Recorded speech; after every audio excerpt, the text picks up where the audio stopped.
Session 5. Setting Smart Goals. Researchers have found that people who set goals are on average likely to be more successful in more ways than people who don't set goals. As a salesperson, it's important to be smart about your sales goals.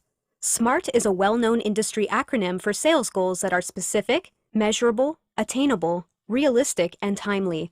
Remember, one of the biggest pitfalls in setting sales goals is not being specific enough. So, let's start with the specific goals. Specific. Painting a mental picture of what your goal will look like requires very specific descriptors. For example, if owning a new car is your goal, then a specific goal might be, I will have a red 2019 Chrysler LeBaron hardtop with gray velour upholstery, air conditioning, airbags, electronic windows, and an MP3 player. Then you can picture yourself driving around in that car. Measurable. If you can't measure your goals, you won't know if you can reach them or not. If you are saving money for a new red LeBaron, how will you know how you are doing? You will need to be able to check how much money you have saved toward that goal.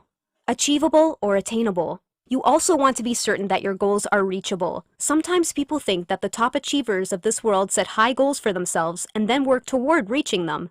But in truth, the super achievers of the world know that setting high goals can be a demotivator. How? If you set goals that you feel in your heart of hearts is just not attainable, this can demotivate you. Maybe the car you can realistically afford right now isn't a Chrysler LeBaron, but a compact car. So adjust your goal.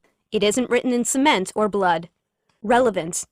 The goal should be relevant to you personally. Maybe a Chrysler LeBaron isn't relevant to what you are doing right now.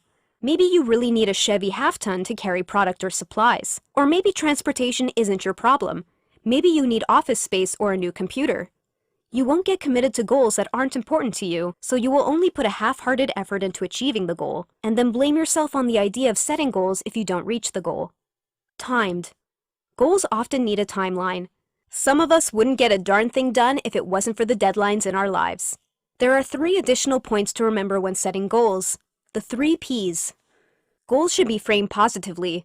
There is some energy to be had from negative goals, but as you heard from the story about Harry Botkins and Jim Collins, we get more energy from positives. Put your goals in written form. Writing down your goals increases your likelihood of reaching them. And finally, make your goals personal. Only when we are ready to commit to a goal ourselves are we ready to strive for it.